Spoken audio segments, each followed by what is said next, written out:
नमस्कार। इन खबर में आपका स्वागत है। दिल्ली के मुख्यमंत्री अरविंद केजरीवाल ने कल ये कह करके सनसनी फैला दी थी कि सिंगापुर में जो नया स्ट्रेन मिला है वो हमारे लिए घातक साबित हो सकता है, बच्चों के लिए घातक साबित हो सकता है, लिहाजा सिंगापुर से फ्लाइट तत्काल बंद की जानी चाहिए। और उन्होंने ये अपील भी की थी कि बच्चों के लिए वैक्सीन पे जल्दी से जल्दी काम होना चाहिए। इसके बाद सवाल उठने लगे कि क्या सिंगापुर में कोई नया स्ट्रेन मिला है जैसा वो कह रहे हैं। तो सिंगापुर के जो हाई कमिश्नर हैं उन्होंने इसका जवाब दिया है और बताया है कि ऐसा कोई स्ट्रेन उनके देश में नहीं मिला है, बल्कि जो B1617 है वो ही देखने को मिल रहा है सिंगापुर में भी और यहाँ भारत में भी है। ऐसी कोई जानकारी नहीं है। बात सिर्फ इतनी ही नहीं कि सिंगापुर ने खंडन किया। सिंगापुर मान लीजिए कि जिस देश में मिला है वो एक बार को खंडन कर सकता है ताकि देश की बदनामी ना हो। उन्होंने जो दूसरी अपील की थी कि जो है वहाँ से तत्काल उड़ानें जो है भारत की वो बंद की जानी चाहिए दोनों तरफ से, ताकि आवागमन ना हो और वो ना फैले।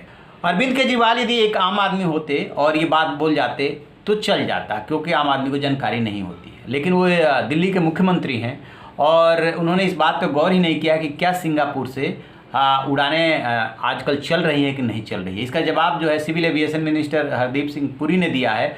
उन्होंने कहा है कि आपको बता दें कि मार्च 1920 से ही अंतर्राष्ट्रीय उड़ानें बंद हैं और सिंगापुर से हमारा एयर बबल समझौता भी नहीं है।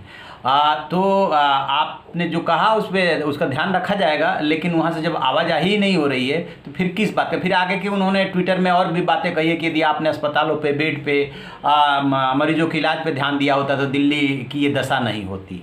तो फिर दिल्ली के मुख्यमंत्री ऐसा कैसे बोल गए। थोड़ी देर के लिए चलिए इस ट्रेन वाली बात को भी किनारे रख देते हैं कि सिंगापुर ने खंडन किया है, इस पर नज़र रहेगी। लेकिन एक सूबे के मुख्यमंत्री को क्या इस बात की जानकारी नहीं होनी चाहिए कि सिंगापुर से हमारी फ़्लाइट्स आ जा रही है कि नहीं रही है, और एयर बबल क्या होता है। आपको बता दें कि जब कोरोना महामारी का दौर शुरू हुआ तो तत्काल जो है ये उड़ानें जो है दूसरे देशों से आवाजाही बंद कर दी गई थी, क्योंकि माना ये गया था कि जब चीन में फैला, चीन ने इस बात को छुपाया और दुनिया भर में इसके प्रसार का मौका दिया। उसने उड़ान रद्द नहीं किया था, उसने अमेरिका, यूरोपियन कंट्रीज और सारे देशों को, पूरी दुनिया को पहले बांटा, उसके बाद जब है कैंसिल किया। तो हुआ क्या कि जब पहले दौर की महामारी फैली तभी से अंतर्राष्ट्रीय उड़ानें बंद कर दी गई। अब एक वंदे भारत मिशन कार्यक्रम शुरू किया गया था, उसमें जहाँ जहाँ हमारे भारतीय लगभग 85 लाख के आसपास इधर उधर फंसे हुए थे उनको लाया गया था। उसमें विशेष व्यवस्था की गई थी कोरोना से बचने के लिए। उसके बाद से कुछ देशों के साथ भारत का एयर बबल समझौता हुआ। अब ये एयर बबल क्या होता है। एयर बबल हमारा सिंगापुर के साथ नहीं है, लिहाजा सिंगापुर से कोई आवाजाही नहीं है। अमेरिका के साथ है, अमेरिका के साथ साथ अन्य देशों के साथ भी, मॉरिशस के साथ भी है।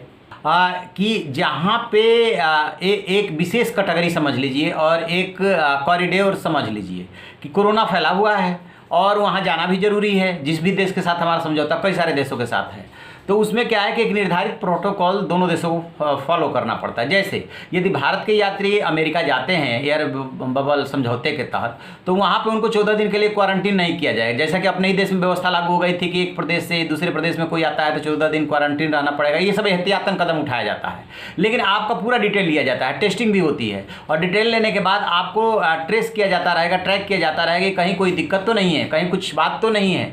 और जो गाइडलाइंस बनाई गई है कि ये आपको फॉलो करना पड़ेगा, वो आपको फॉलो करना पड़ेगा। तो आपके आवाजाही में जो जरूरी काम है उसके लिए आसानी हो जाती है और नज़र रखी जाती है और सारा गाइडलाइंस आपसे फॉलो कराया जाता है। तो हरदीप पुरी ने वो भी जवाब दिया है कि हमारा जो है सिंगापुर से एयर बबल समझौता भी नहीं है, लिहाजा वहाँ से कोई आवाजाही नहीं। अब इसके बाद सवाल तो उठेगा कि क्या अरविंद केजरीवाल ने बिना सोचे समझे जाने ये ट्वीट कर दिया था, और उसके बाद उनके ये कहने से फ़र्क तो पड़ता ही है कि सिंगापुर में जो नया स्ट्रेन मिला है वो हमारे बच्चों के लिए घातक हो सकता है। क्योंकि ये देखिए डर, भय व दहशत का माहौल है कोरोना की वजह से, और ऐसे में यदि कोई जिम्मेदार पद पर बैठा वो ऐसी बात बोलेगा तो स्वाभाविक रूप से लोग डरेंगे। तो रहेगी इस पर हमारी नज़र। आप रहिए बेखबर, देखते रहिए इन खबर।